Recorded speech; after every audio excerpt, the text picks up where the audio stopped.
Okay. Hello, everybody. I'm Chris Tew.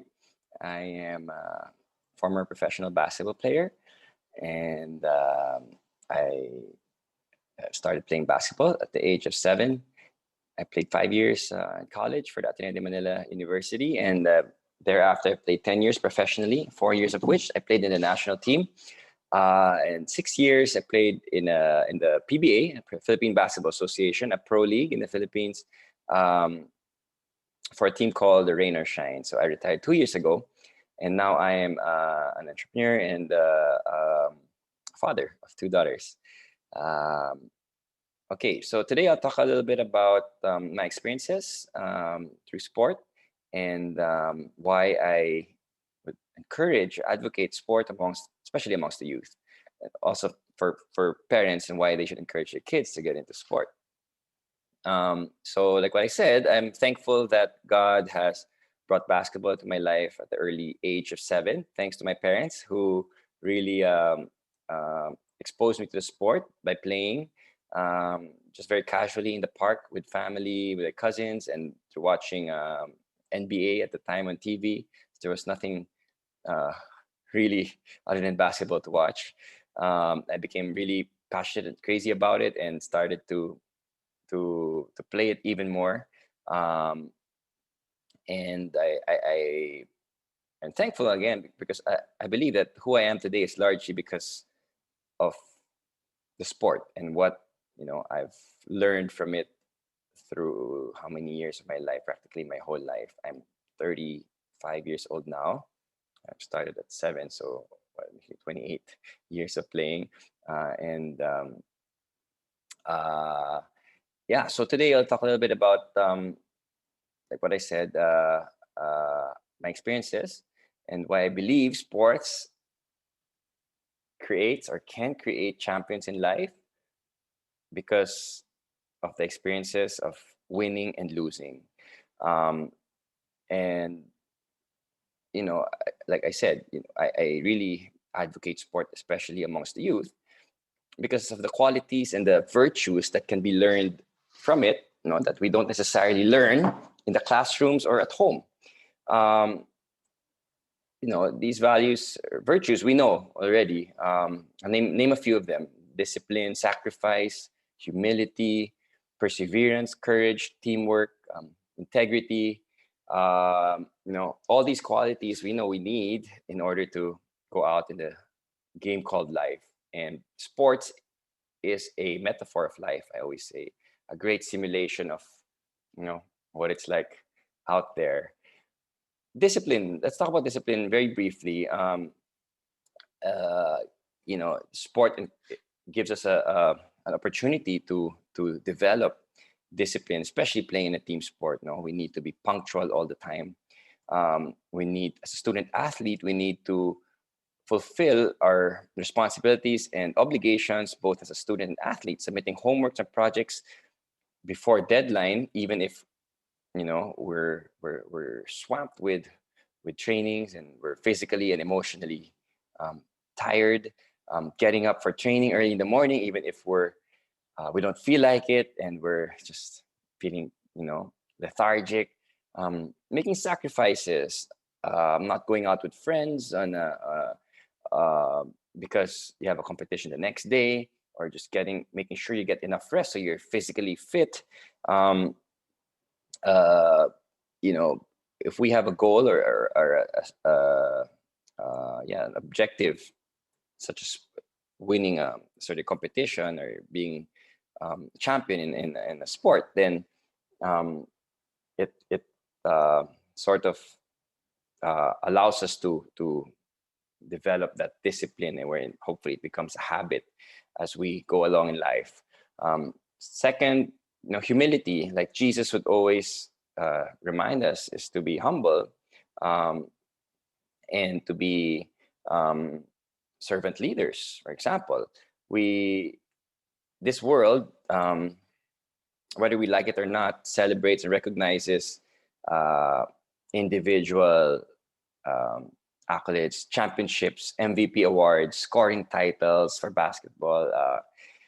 And as humans, we can easily get lured into that that kind of thinking, no.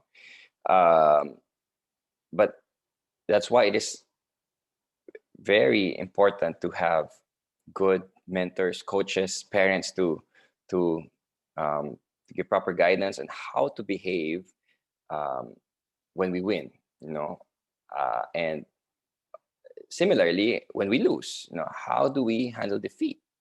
Um, do we make excuses or do we act graciously?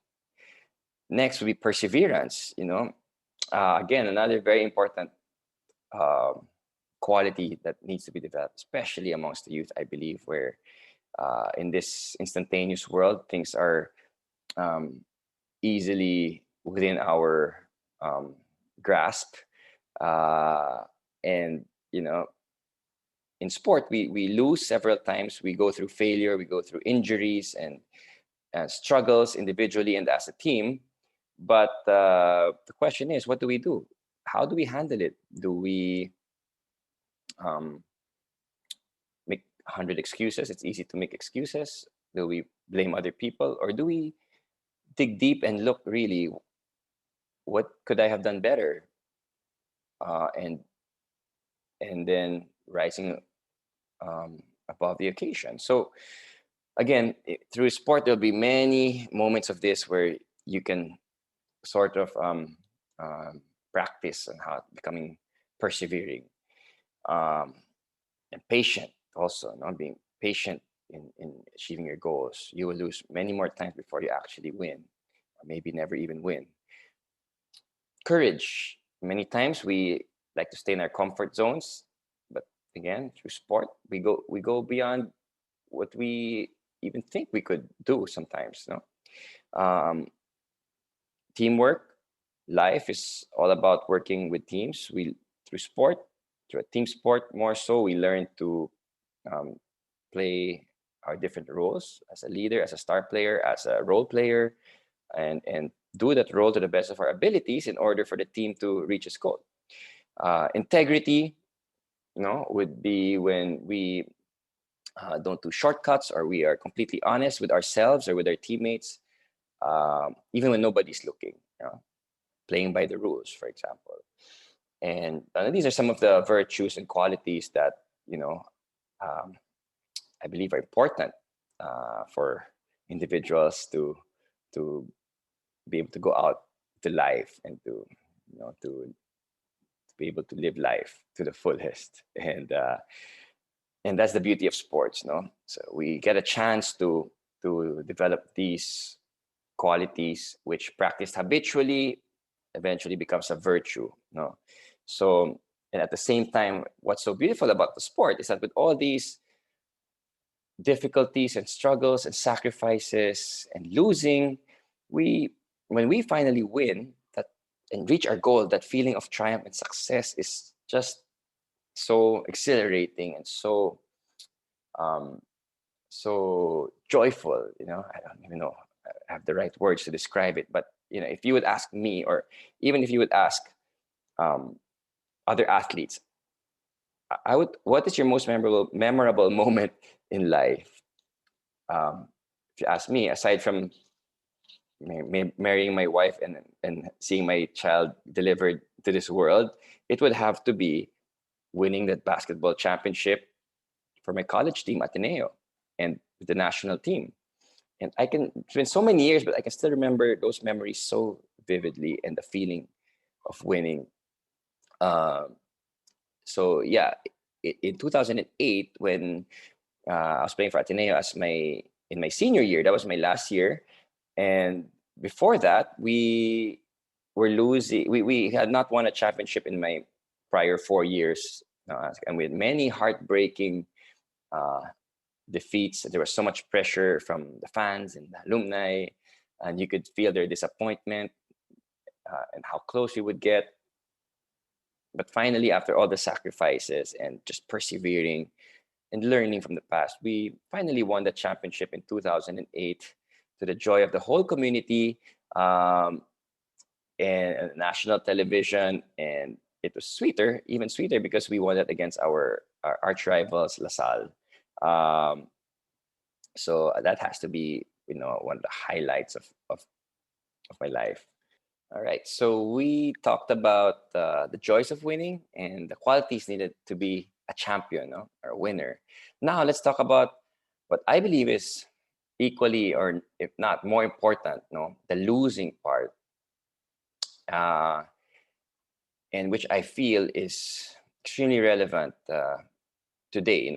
Especially when there's a lot of mental health um, and depression, um, that's that the young ones are experiencing.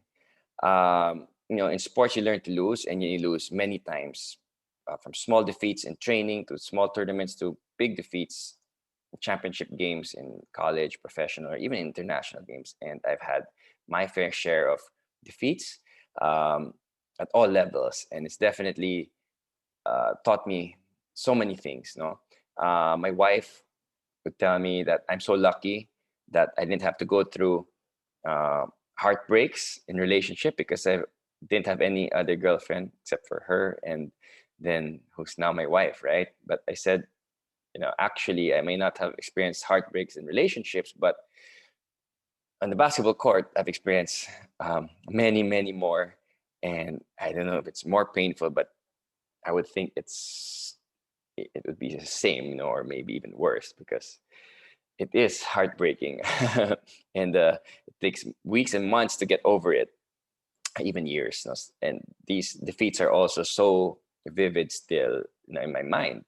Um, One of which, in the UAP Championship when I was a junior in 2006 against UST, where it was Game 3, a do or die game, and a season where we were really the favorites and we were expected to win. We were in control of, and practically spotless throughout the eliminations. And in the finals, we were up 1-0. We lost Game 2. In Game 3, we were in control of the game, but the game went to overtime, and down the wire. Uh, we were down by one, and my teammate, our superstar, who had a point blank shot, which he normally makes all the time, missed it, and the buzzer goes off, and it's the end of the game, and we just lost the championship just like that. It was painful. And even in international competition, losing against Korea in the Olympic qualifier in 2011, that was a battle for third. And if we had won that game, of course, not only would we have brought home a medal for the country, but we would have a chance to compete in the wild card for the Olympic qualifier, which we had prepared for 3 years prior to that. This program was formed 3 years prior for the sole objective of making it to the Olympics in that tournament. And so we were so close. We had the game under control. We were up by 8 in the last 2 minutes. One thing led to another. I got fouled out because a terrible call, which was definitely a mistake. The other team got hot and they started raining 3-pointers. We still had one last chance with 2 free throws from one of my teammates, and he missed, and that's it. The game ended, and we lost just like that. And again, we were in tears. It was really heartbreaking, and took me many months, even years, to get over. Um, and what it made me realize, and sorry, before and even after that, there's so many more which I thought, I learned. I got stronger and accepted all these things that happened that are beyond their control. And sometimes we feel like it's, unjust, because it was unfair. We didn't deserve it. But we come to realize that, God does have a better plan for us in His perfect time. We may not realize it right there and then, but after um, uh, praying and reflecting, we become more accepting of of God's will, of God's plan. Um, and I think this is the value and the beauty of sport, and going through defeats many times at different levels. Um, we become more resilient and more accepting of God's plan, like what I said. Sometimes we would like always think positive that these defeats would lead to, you know, perhaps more successful year uh, and competition after, but not all the time. No, and like I said, even after those painful defeats, you think you get better at it, but you lose again to Korea, China in the next tournaments, and it's equally or even more painful still. So you go through it again, and again, it teaches you to, you know, resilience. It teaches you to be persevering. Teaches you ultimately, I believe, to trust in God and to trust in His plan for us. That He has a better plan for us in His perfect time, and we need to be patient. We need to talk to Him more and communicate with Him. So this is perhaps one of the main reasons why I would wish and hope that more kids, or not just kids, but individuals, would get into sport. No, because it's something that you that teaches you. It teaches you how to lose, how to cope, and to deal with failure, with rejection, with disappointment, um, and seeking God's guidance and strength in the process. Um, and for me, with in today's world where, you know, we have things at an instant within our grasp, especially the young ones, you know, with the technology and internet and everything so convenient, uh, we um, we tend to get used to that, and we get used to get things our way whenever we want them. And so I think that sport is definitely a good training ground to develop virtue and that closeness to God that is essential in order for us to go out in life, enjoy it, and to deal with the bumps that come along with it. So uh, yeah, you know, not everybody would have a career in sports. Some could be playing it at school or in their club, but either way, it is still a gift. And at the end of the day, it allows us to experience the joys of winning, hopefully. And more importantly, it teaches us how to lose and how to deal with losing. So thank you, everybody. Have a great day.